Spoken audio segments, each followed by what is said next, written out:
Sai Om, Sai Om, Sai Om, Sai Om, Sai Om, Sai Om, Sai Om, Sai. ஓம் சாய்ராம். அனைத்து சாய் பக்தர்களுக்கும் வணக்கம். சாய்ராம், சாய் சீனு. சாய்ராம், இன்றைய தினம் இந்த வீடியோ பதிவில் நம்ம சத்குரு ஷிரடி சாய் அப்பாவுடைய ஒரு முக்கியமான பக்தர் தான் திரு காக்கா மகாஜனி. இவருடைய கதையை பற்றி தான் இந்த வீடியோ பதிவில் நம்ம பார்க்க போகிறோம். சாய்ராம், திரு காக்கா மகாஜனி பாபாவுடைய மிக ஒரு தீவிரமான பக்தர். இவர் பார்த்திங்கன்னா பாபா கிட்ட இருக்கிற உணவான பந்தத்தை பற்றி தான் நம்ம இந்த வீடியோ பதிவில் பார்க்க போகிறோம். இவரை பற்றி சச்சரிதத்தில் அத்தியாயம் 12, 13, 27, 35 இந்த அத்தியாயத்தில் நிறையா விஷயங்கள் காக்கா மகாஜனியை பற்றி எடுத்து சொல்லியிருப்பாங்க. பாபாவுடைய புனிதமான நூல் எனப்படும் ஸ்ரீ சாய் சச்சரிதத்தில் இவருக்கும் பாபாவுக்கும் உள்ள ருணானபந்தத்தை நம்ம இந்த வீடியோ பதிவில் பார்க்கலாம். சாய்ராம், திரு காக்கா மகாஜனி. சாய்ராம், இவருடைய முழு பேர் பார்த்திங்கன்னா திரு லக்ஷ்மண கணேஷ். சாய்ராம், இவருடைய முழு பேர். இவர் மும்பையில் வில்சன் கல்லூரிக்கு ஆப்போசிட்டில் இருக்க ஃப்ளாட்டில் தான் அந்த காலத்தில் வசித்து வந்திருக்காரு. இவர் ஒரு சிறந்த ஆளுமை கொண்ட ஒரு கலைஞர். சாய்ராம், இவர் மும்பையில் ஒரு புகைப்படம் ஸ்டூடியோவும் இவர் வச்சுருக்காரு. இவர் பார்த்திங்கன்னா நல்லா வாட்டசாட்டமான ரொம்ப ஒரு கம்பீரமான அழகான கூடிய ஒரு மனிதராக அந்த காலத்தில் திகழ்ந்திருக்கார். சாய்ராம், திரு காக்கா மகாஜனி பார்த்திங்கன்னா தலையில் பகுடி எனப்படும் ஒரு குல்லாவை அணியிறது அவருடைய வழக்கமாக இருக்கும். ஏன்னா மகாராஷ்டிரத்தில் நிறையா மக்கள் இந்த பகுடியை அணிவாங்க. இவருக்கும் பாபாவுக்கும் உள்ள ருணானபந்தத்தை பற்றி நம்ம இப்போ பார்ப்போம். சாய்ராம், இவர் பாபாவுடைய தரிசனத்துக்கு ஷிரடிக்கு போகிறது இவருடைய வழக்கமாக இவர் வச்சுருந்தார். ஒரு முறை பார்த்திங்கன்னா ஷிரடிக்கு திரு காக்கா மகாஜனி புறப்படுறாரு. 8 நாள் பிளான் பண்ணுறாரு. சாய்ராம், ஷிரடியில் 8 நாள் நம்ம தங்கணும். அதே போல் கோகுலாஷ்டமி பண்டிகை ஷிரடியில் நம்ம காணணும். ஏன்னா ஷிரடியில் ராமநவமி, குரு பூர்ணிமா, கோகுலாஷ்டமி இது போல் நாட்கள்லாம் பார்த்திங்கன்னா சிறப்பாக கொண்டாடப்படும். அதே போல் விஜயதசமியும் சிறப்பாக கொண்டாடப்படும். இப்போ காக்கா மகாஜனி இந்த கோகுலாஷ்டமி பண்டிகை நம்ம ஷிரடியில் பாபா முன்னாடி வெகு சிறப்பாக கொண்டாடலாம்னு சொல்லிட்டு ஒரு திட்டம் போட்டு அவர் ஷிரடிக்கு வராரு. ஷிரடிக்கு அங்கே தங்கி பாபாவுடைய ஆசீர்வாதம் காண்றாரு. அப்போ 1 நாள் 2 நாள் ஆகுது. இப்போ பாபாவுடைய தரிசனம் பண்ணும்போது பாபா அந்த கிட்ட வராரு. கிட்ட வந்தோன்னா பாபா அவரை பார்த்து கேட்குறாரு, நீ எப்போ வீட்டுக்கு போகிற, நீ எப்போ பாம்பேக்கு போகிற அப்படின்னு கேட்குறாரு. நம்ம ஷிரடிக்கு வந்தோடனே பாபாவுடைய ஆசீர்வாதம் வாங்கணுன்னே பாபா என்ன சொல்லுவார், நீ எப்படி இருக்க, நலமாக இருக்கியா, இப்படிலாம் பாபாவோட அன்புடன் கேட்பார். சார் பக்தர்களை.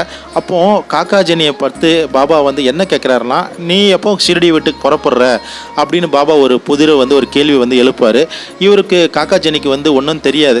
என்ன பாபா நம்மளை இப்படி கேட்குறாரு, நாளைக்கு வேற கோகுலாஷ்டமி வருது, நம்ம பாபாவுடைய தரிசனம் பார்க்க முடியாது, பாபா நம்ம வீட்டுக்கு போக சொல்கிறாரு, இது நம்மளுக்கு மனசு எவ்வளோ சோர்வாக இருக்குது, எவ்வளோ கஷ்டமாக இருக்குன்னு சொல்லிட்டு காக்கா மகாஜனி யோசனை பண்ணி நின்றுருப்பார். அப்போ பாபா சொல்லுவார், என்ன யோசிக்கிற, நான் உன்னை புறப்பட சொன்னேன்ல. அப்போ அவர் கேட்பார், எப்போ பாபா போனோம், நீங்கள் அனுமதி கொடுத்தா நான் உடனே போகிறேன் பாபா. அப்போ நான் அனுமதி கொடுத்துட்டல, நீ புறப்படு அப்படின்னா மறுநாள் கோகுலாஷ்டமி வரும். சாய்ராம், இந்த கோகுலாஷ்டமி அவர் அன்னைக்கு புறப்பட்டு மும்பைக்கு போயிடுவார். மும்பைக்கு போனோன்னே அங்கே அவருக்கு ஒரு எதிர்பாராத ஒரு புதிர் இருக்கும். என்னென்னா, அவருடைய மேனேஜருக்கு கீழே வேலை செய்கிற ஒரு குமாஸ்தாக்கு அவருக்கு உடல்நிலை பாதிக்கப்பட்டிருக்கும். இந்த வேலைகள்லாம் பார்க்க முடியாத சூழ்நிலை இருக்கும் பொழுது அப்போ மேனேஜர் என்ன பண்ணுவார்னா, ஷிரடிக்கு ஒரு லெட்டர் அனுப்புவார். இது போல் காக்காவை உடனடியாக மும்பைக்கு வர சொல்லுங்கள் அப்படின்னு சொல்லிட்டு ஒரு லெட்டர் அனுப்பிச்சி விடுவார். இதே நேரத்தில் காக்கா அங்கே போன உடனே இந்த விஷயத்தை மேனேஜர் சொல்லுவார், இது போல் இந்த பியூனுக்கு உடல்நிலை சரியில்லாமல் போயிடுச்சு, அதனால் நீங்கள் இப்போ வந்ததுனால எனக்கு உதவியாக இருக்குன்னு சொல்லுவார்.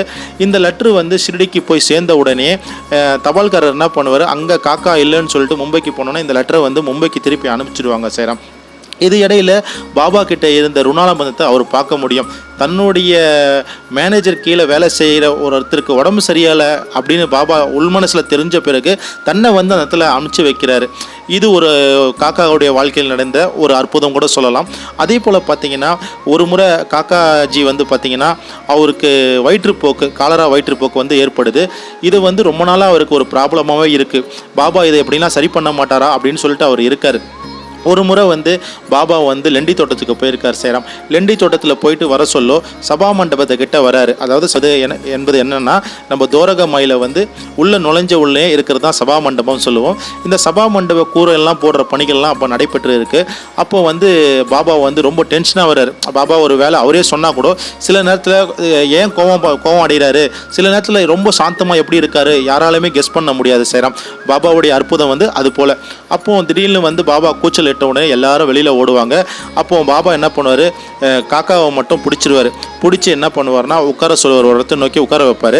அப்போது அந்த கூட்டத்தில் யாரோ வந்து ஒரு நிலக்கடலை பையை வந்து விட்டுட்டு போயிடுவாங்க சைராம். பாபா என்ன பண்ணுவார்னா அந்த பையை எடுத்து நிலக்கடலை வந்து தேய்ச்சி இதை வந்து காக்காண்ட கொடுப்பாரு, சாப்பிடுன்னு சொல்லுவார். பாபாவும் சாப்பிடுவாங்க. அப்போது பாபா வந்து சாப்பிட்டு முடித்த பிறகு கொஞ்சம் தண்ணி சொல்வார். திரு காக்கா ஜெனி வந்து ஏற்கனவே என்ன பண்ணுவாருன்னா ஒரு கூஜால வந்து தண்ணியை வந்து கொண்டு வந்து வைப்பார். அதாவது செம்பு கூஜால வந்து தண்ணியை கொண்டு போய் தோரகமாயில வைப்பார். ஏன்னா இது வந்து இருட்டான இருக்க நேரத்தை கூட பிரகாசமாக தெரியும்னு சொல்லிட்டு அவர் வைப்பார். அதே போல் வைக்கும்போது இந்த தண்ணியை போய் கொண்டு வந்தோன்னா பாபா கிட்ட கொடுத்தோன்னா பாபா வந்து அந்த தண்ணியை வந்து அருந்திட்டு மறுபடியும் அதை வந்து காக்காண்ட கொடுப்பாரு. காக்காவும் அவங்க குடிச்சிடுவார். குடிச்சிட்ட பிறகு இப்போ வந்து உன் காலரா வயிற்றுப்போக்கு எல்லாம் சரியாயிட்டு இருக்கும், நீ போய் வேலை பார்க்கலாம், எல்லாரையும் கூப்பிடு அப்படின்னு சொல்லுவாங்க. எல்லாரும் உடனே உள்ளே வந்து பார்ப்பாங்க. இவருடைய வயிற்றுப்போக்கு வந்து நின்றுட்டு இருக்கோம் சைராம். இந்த ஒரு விஷயத்தில் என்ன புரியுதுன்னா, இந்த நிலக்கடலை வந்து வயிற்றுப்போக்கை வந்து எப்படி வந்து குணப்படுத்தும் என்பது ஒரு கேள்விக்குறியாக இருக்குது. ஆனால் பாபாவுடைய அந்த வாய்மொழி வார்த்தையே அது வந்து குணமாக்குது. அவர் எது கொடுத்தாலும், ஒருவேளை அவர் வந்து ஒரு மண்ணையே கொடுத்து சாப்பிடு அப்படின்னு சொல்லிட்டு அந்த பக்தன் சாப்பிட்டு இருந்தால் கூட கண்டிப்பாக அவர் குணமாவார். இந்த வேர்க்கடலை கொடுத்து அவர் வந்து குணப்படுத்தியிருக்காரு அப்படின்னு சொன்னால் அது பாபாவுடைய அற்புதம் சைராம். திரு காக்கா மகாஜனிக்கும் பாபாவுக்கும் இருக்க ருணால பந்தங்கள் வந்து ரொம்ப ரொம்ப அதிகம் சைராம். நம்ம சச்சரித்திரத்தில் நிறைய இடத்துல திரு காக்கா மகாஜனியை பற்றி வந்திருக்கு. இன்னைக்கு ஒரு பகுதி தான் நம்ம பார்த்துருக்கோம். இனி தொடர்ந்து ஒவ்வொரு பகுதியாக நம்ம பார்க்கலாம் சைராம். நம்ம எல்லோருக்கும் இறைவன் ஒருவரே எஜமானர் ஷிரடி சாய்பாபா ஸ்ரீ சாயை பணிக அனைவருக்கும் சாந்தி நிலவட்டும். சச்சிதானந்த சத்குரு சாய்நாத் மகராஜ் கி ஜெய். சச்சிதானந்த சத்குரு சாய்நாத் மகராஜ் கி ஜெய். சச்சிதானந்த சத்குரு சாய்நாத் மகராஜ் கி ஜெய். ஹல்லா மலிக்.